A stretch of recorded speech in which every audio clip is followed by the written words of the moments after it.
King Ross, King Ross, King Ross. Sick guy. King Ross, sick guy. King Ross, King Ross. He's a sick guy. King Ross, King Ross. He's a sick guy. King Ross, King Ross. He's a sick guy. King Ross, King King Ross, he is King Ross, he is King Ross, he is King Ross, and he is your friend, he is your friend.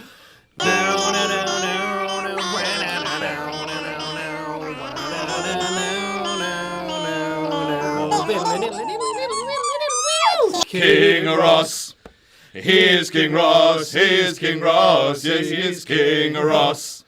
And he is your friend, he is your friend, yes, he is King Ross. King Ross, King Ross.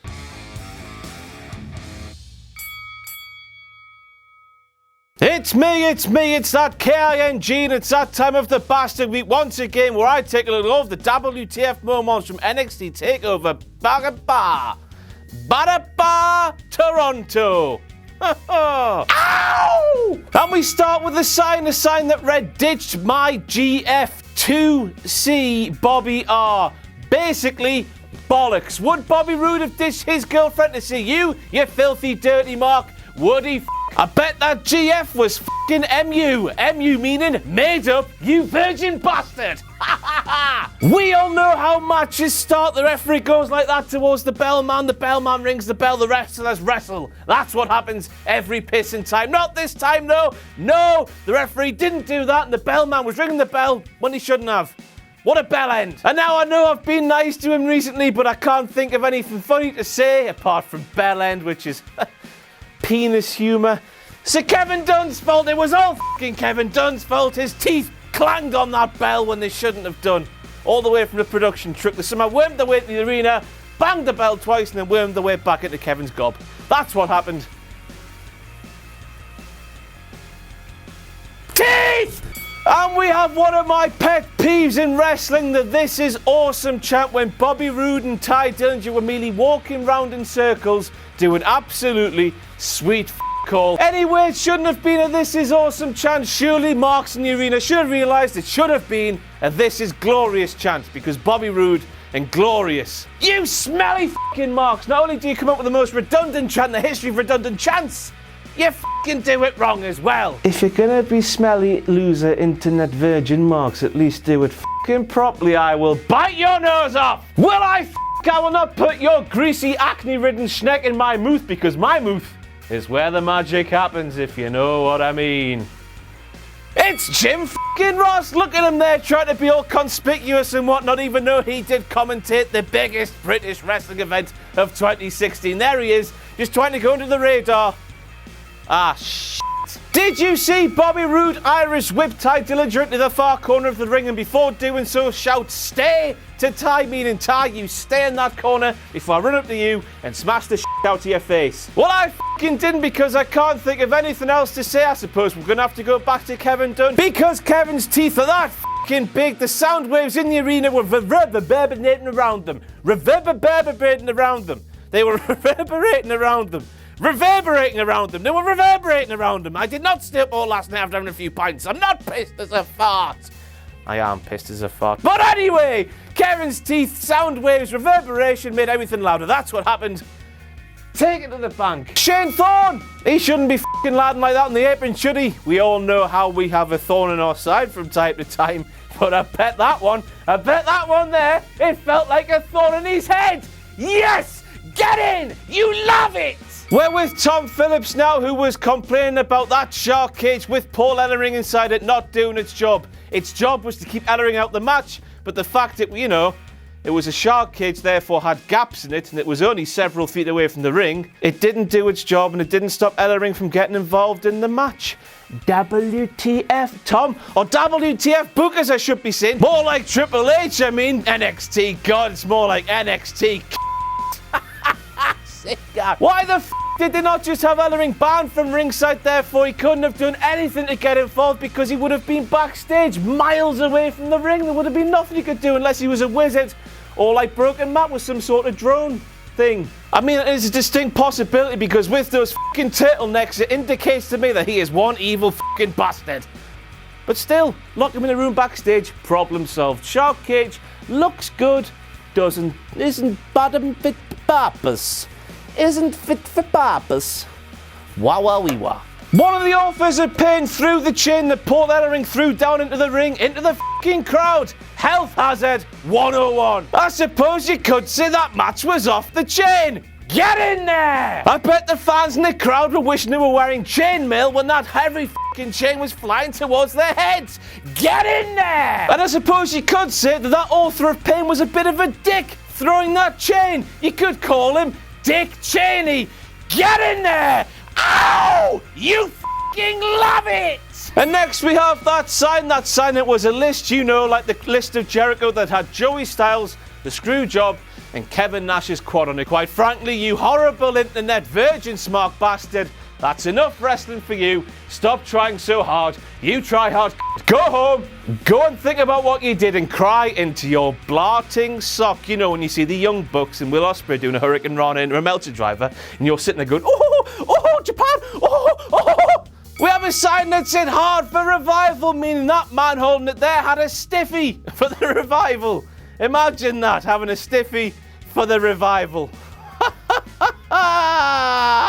At least it didn't say no flips, just fist me, you know, like Felicia. Hi, Felicia. But still, there was a man with a stiffy for the revival. Now then, I'm a fucking genius. I have eyes that are stronger than really strong eyes. Did you notice? I doubt you fucking did, you fucking stupid internet virgin Mark. Did you notice that the revival and hashtag DIY Tommaso Ciampa and Johnny Gargano were wearing the same colours as Shawn Michaels and Bret Hart did at Survivor Series 97 when a certain Screwjob took place? The revival took the part of Bret with the pink and black, the black and pink. And then we had DIYs, those handymen themselves, wearing the grey and red and black and whatever Shawn Michaels was wearing. Anyway, same colour scheme either way. Oh, call back. We're Smarky Wrestling fans that were wanking into our wank socks in 1997 while watching the Screwjob go down. So we're going to make a reference to it live on pay-per-view for the WWE. Check us out, Triple H. Oh, Triple H, you like that, don't you? Tom Phillips is a mark. How do I know this? Well, he boarded hook, line and sinker that Scott Dawson was legitimately injured when he made up the most elaborate knee injury in the history of knee injuries. He'd snapped something, he bruised something else was in two. It was just so elaborate? It was just so over the top, it simply couldn't be true. But there Tom was saying the longer the match on, the more it was in the favour of DIY because of that injury to Dawson's knee. Bullshit, Tom! Bullshit! Anyway, Gargano was the one with the knee injury, you know, in Brooklyn, where Scott Dawson legitimately injured his knee, and you're there getting it flip reversed and mixing it all up, you f***ing mark. Forget about the Tom-spirity! This is an example of Tom-markery! Where's me balls? I know that picture's got absolutely got to do with what I'm talking about now, but it was the only one on WWE.com. WWE.com, why the do you not have full galleries for all the matches like you do for main roster pay-per-views? I had fucking 3 pictures to choose from this classic, and that was one of them. So you, WWE, you lazy c***s. I'll fucking bite your nose off! Anyway, Scott Dawson told Johnny Gargano to move, Johnny move, and Johnny, he moved. The mics picked that up. Fucking turn your bastard microphones down, WWE. We see all the internet versions going, oh, WCPW sounds terrible. Well, we're a far smaller fucking company, not as many logistics, not as many ducats, even though the clickbait ducats they are also sweet motherfuckers. But no, you don't let us get away with it, but when it's NXT, oh, the hipster smarky, oh, Triple H, oh. When it's that hipster rubbish, it's not rubbish though, is it? Well, you know what I mean, when it's that thing, something you like really well, you let them off with it. It's fucking bollocks, double standards, you fucking horrible c***s. All of you, marks. You guys did it, you guys fucking did it! Did you hear that German say that? Because I did. If you didn't, you're fucking deaf. Not only that though, but Kevin actually bleeped it. He didn't hear the f***, but we clearly saw him say f***, so f***. He got the f***. Enjoy bleeping this, Sam. F***. What about all those Asuka marks in the masks? I suppose you could call them the Asuka marks. We're clutching at straws. There was a lot of them, wasn't there? Even though she's supposed to be the heel, there was like 200 maybe in the front row, all the way around the ring. Babaloo bab. Hey Charlie! Hey Charlie! Hey Charlie! Hot lesbian action for the fucking win! Now, everybody, I know it's 2016, I understand. Please do not get triggered. This is a joke for entertainment purposes. But Mickie James, despite getting the biggest rollicking of rollickins ever after a match with Trish Stratus at WrestleMania 22, you know, for doing this thing that Kenneth McIntosh is now showing in all its glory. Let's just watch Kenny doing it for a while, shall we? This is the only member of the WhatCulture team who claims he has any ounce of integrity. Right, let's watch him having some integrity. Show the integrity, Kenny, go on. He's got f***ing none, he's like me, I've got more, I've got a f***ing plastic crown on.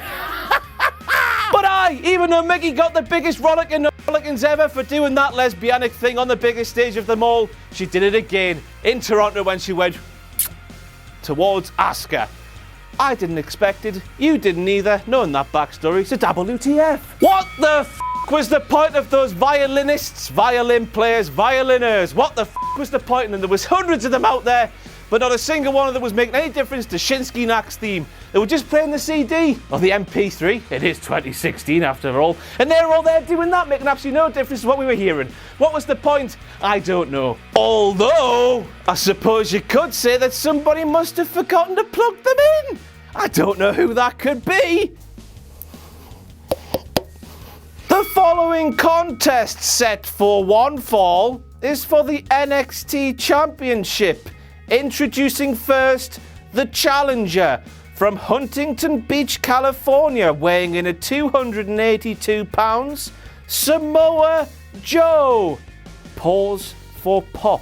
Yeah, he did a good job there, didn't he? Should be satisfied with his work. But then he put his fucking mouth in it. And then he said, and now the challenger. When he should have said, the fucking champion. Once the challenger, once the champion. It's a simple concept that ring announcer does not understand. He should be fired. I should take his place as I've just demonstrated there because I am a fucking waxer ring announcer. Samoa Joe doing the crippler crossface in Canada, which prompted chants of Benoit, which were quickly muted by you-know-who.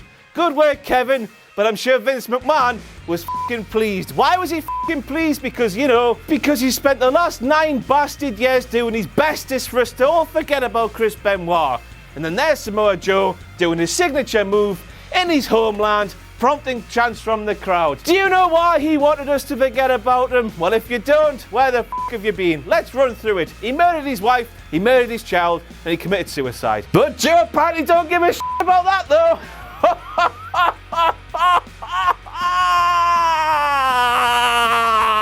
Joe wins! WTF, who saw that coming? I didn't, you didn't. If you say you did, you're a fucking liar! And then we have Kevin Dunn coming to the fore once again because he played Joe's shitty first NXT theme, which hasn't been seen or heard in over a year. You know the one, the quicker paced one that everyone hated, that didn't fit his character at all.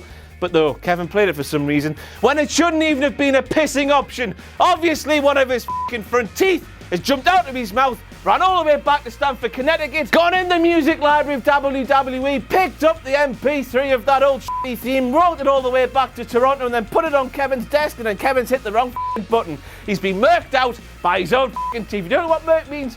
Watch Rio Ferdinand's 2006 World Cup blooper show. Fantastic watching. Anyway, murked. Kevin's tooth has murked Kevin. The sign that read Kill Shinsuke in the style of Kill Bill. I mean, that's a bit strong, isn't it? It's only f***ing wrestling. It's not even f***ing real.